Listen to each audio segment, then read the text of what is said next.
Eh bien cet homme, le voici. Il s'appelle Igor Altushkin, il a 52 ans et c'est un oligarque russe qui s'est enrichi grâce à l'exploitation de cuivre. Presque toutes les installations électriques ou ferroviaires en Russie utilisent son métal de sa compagnie, la Russian Copper Company, fortune estimée selon Forbes 3,4 milliards de dollars.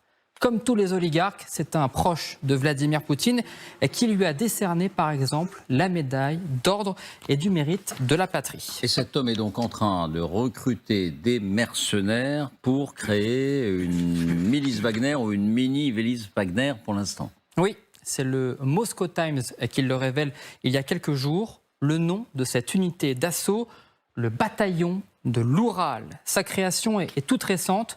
En septembre dernier, Altushkin rencontre Vladimir Poutine et le chef du Kremlin lui demande personnellement de constituer avec sa fortune une armée privée.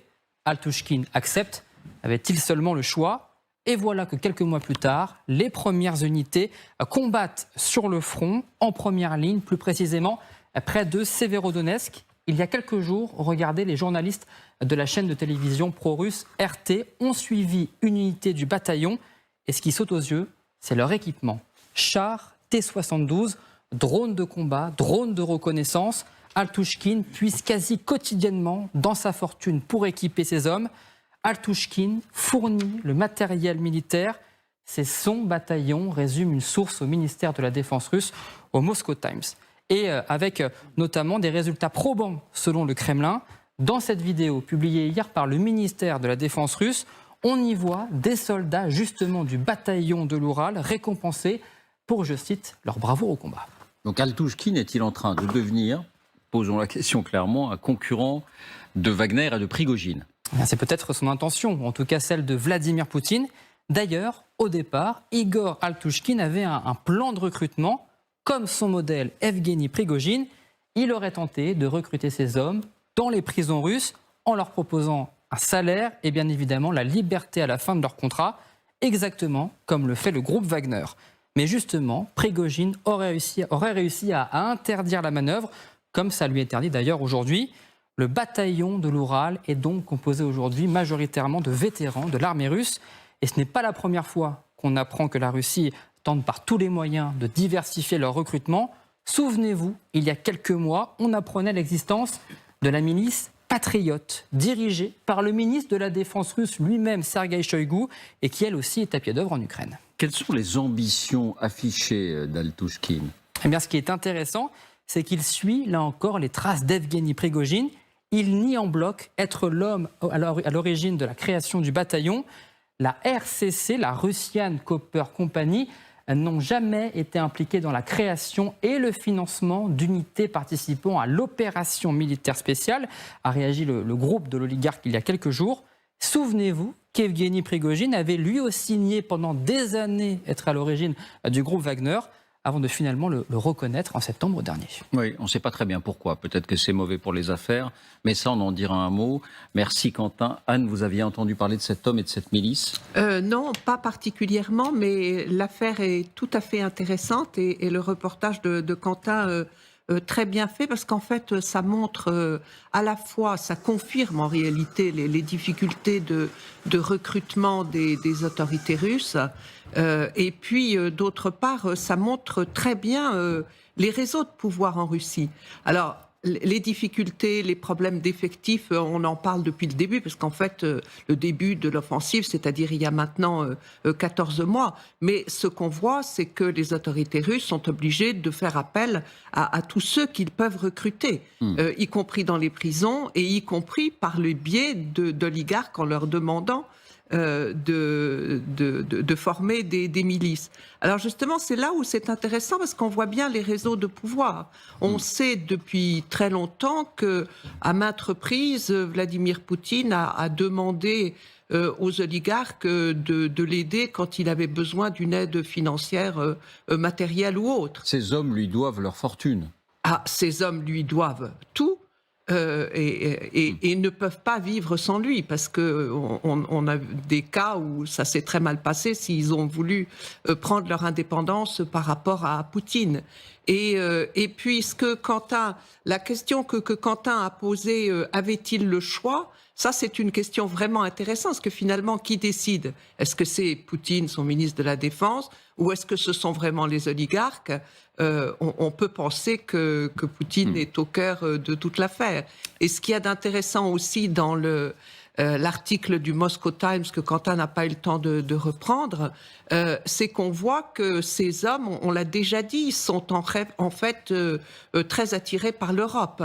Ce monsieur Altouchkine a une femme et un fils qui ont la nationalité britannique. Il a des superbes propriétés en Grande-Bretagne, une maison à Londres. Enfin, C'est peut-être pour ça qu'il ne souhaite pas reconnaître publiquement qu'il est bien le patron de cette milice, d'ailleurs. Bon. Oui, peut-être. Parce que s'il a des intérêts en Europe, s'il n'est pas visé par les sanctions européennes, ce qui est d'ailleurs quand même assez étrange pour un groupe qui est le 3e groupe, si j'ai bien compris, d'exploitation de cuivre en Russie. La Russie, c'est des grands gisements de cuivre également. C'est peut-être aussi pour ça. Je vous voyais réagir, Général Trinquant, pendant qu'on regardait ces images. Deux remarques.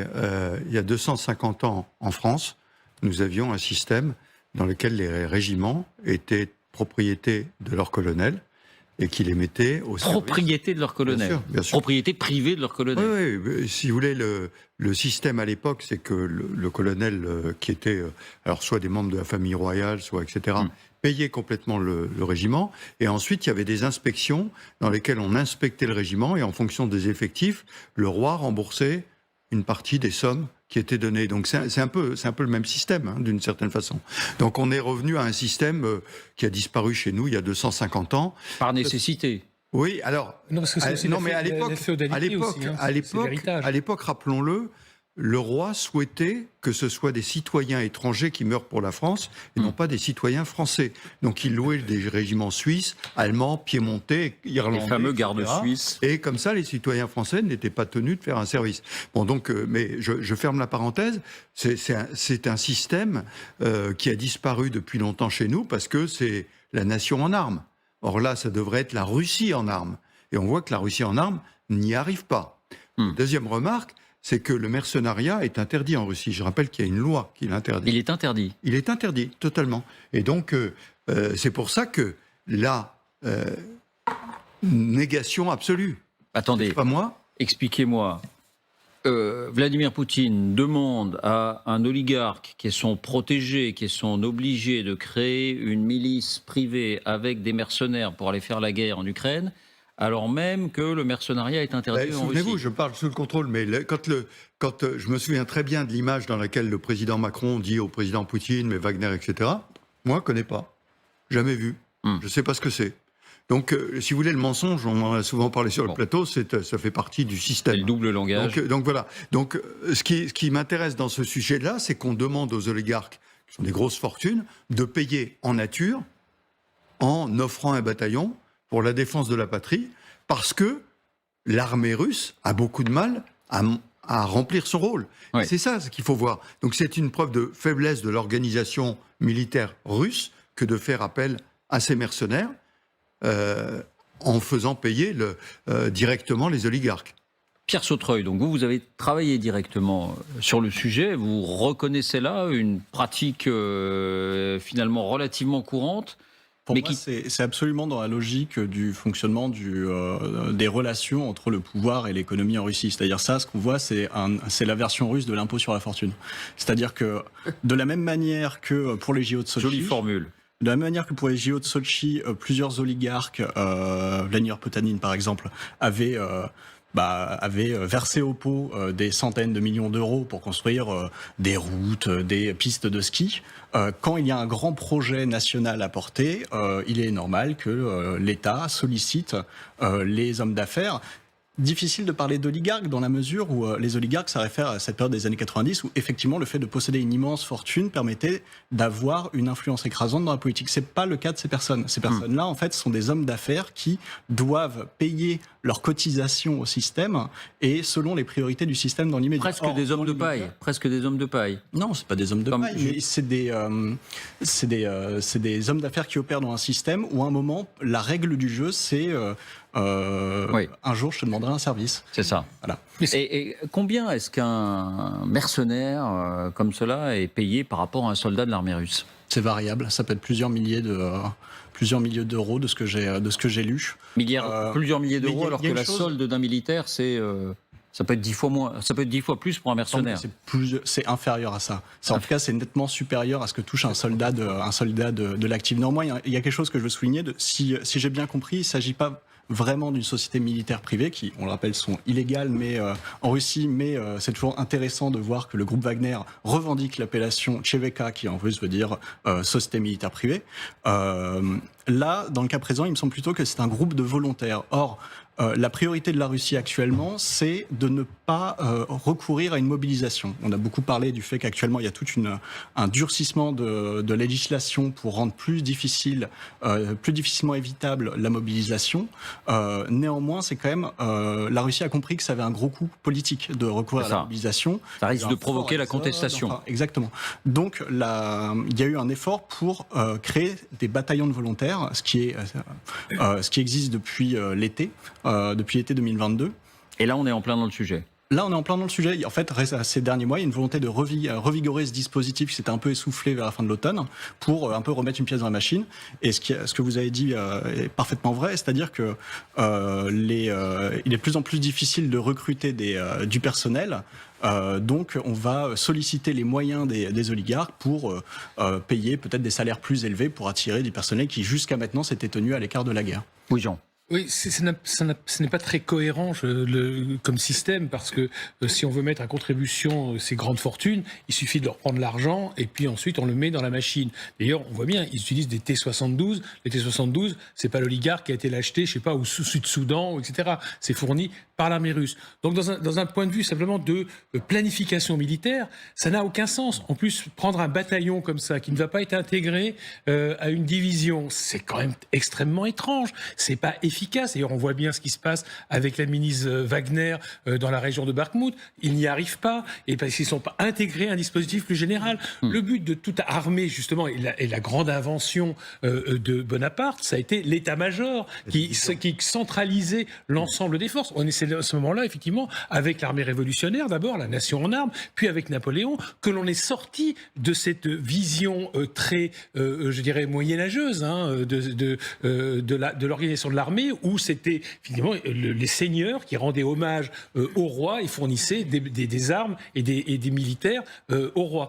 Là, je trouve ça pas efficace. Le symbole est pas très fort, alors, sauf en dehors effectivement du recrutement de spécialistes qui ne seraient peut-être pas venus. Mais l'armée pourrait très bien décider qu'on paye davantage les officiers, qu'on paye davantage notamment les échelons intermédiaires qui manquent toujours dramatiquement à l'armée russe. Il n'y a pas d'adjudant, il n'y a pas de sergent, de sous-lieutenant.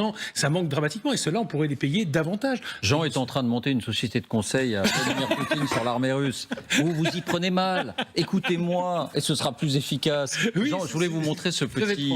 Puisqu'on parle de difficultés de recrutement de l'armée russe, le dernier clip d'incitation à l'engagement. Tu es un homme, alors deviens-le. C'est ça le slogan. Pourquoi vous me regardez ? Campagne viriliste, les gros biscottos, les mâchoires serrées. Vous êtes chauffeur de taxi, vous surveillez la sécurité d'un magasin.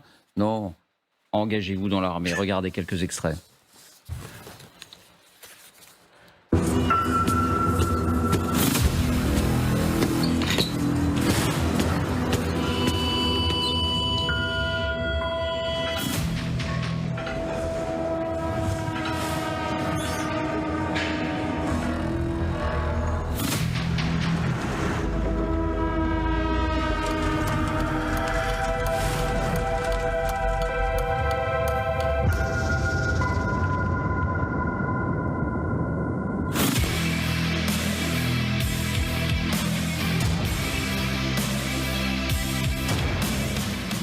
Tu es un homme, alors deviens-le. C'est pas une blague. C'est incroyable. Voilà, ça appelle pas de commentaires particuliers, mais L'état Pas une d'esprit femme. russe, l'état Non, mais- d'esprit russe. Pas une femme, alors que les armées, justement, se féminisent davantage, qu'on voit maintenant des femmes au combat. Là, c'est vraiment, on se rend compte, enfin, là, pour le coup, je connais pas bien la Russie, mais d'où vient cette société russe? Ouais. Non, là, on est clairement sur un... Enfin, c'est hyper méprisant en plus. C'est toi, t'es taxi, vraiment, t'as choisi d'être taxi, et toi, t'es un blaireau parce que tu fais la sécurité d'un supermarché. Voilà, deviens un homme. Deviens donc un homme. Hallucinant. C'est hallucinant. Mais enfin, ils connaissent leur cible aussi. C'est-à-dire que oui, certes, on trouve des femmes dans l'armée ukrainienne. En Russie, on a un pouvoir qui tient un discours de société traditionnelle, valeurs traditionnelles, orthodoxie, etc. Alors que bon, on est quand même sur un pays avec un taux de divorce considérable, un nombre d'avortements plus élevé que sous nos latitudes. Enfin, je veux dire, ce discours-là, Une natalité qui s'effondre. ce discours civilisationnel est fallacieux en fait. Ouais. Alors pas que, la réalité. rappelons-le, on Dominique. rappelle tout le temps la Grande Guerre patriotique, il y avait énormément de femmes dans l'armée soviétique. Hein. Exact. À cette époque-là, il y avait beaucoup de femmes. Donc, Ouais, c'est vrai. il y a une espèce Une régression. de... Une régression, ouais.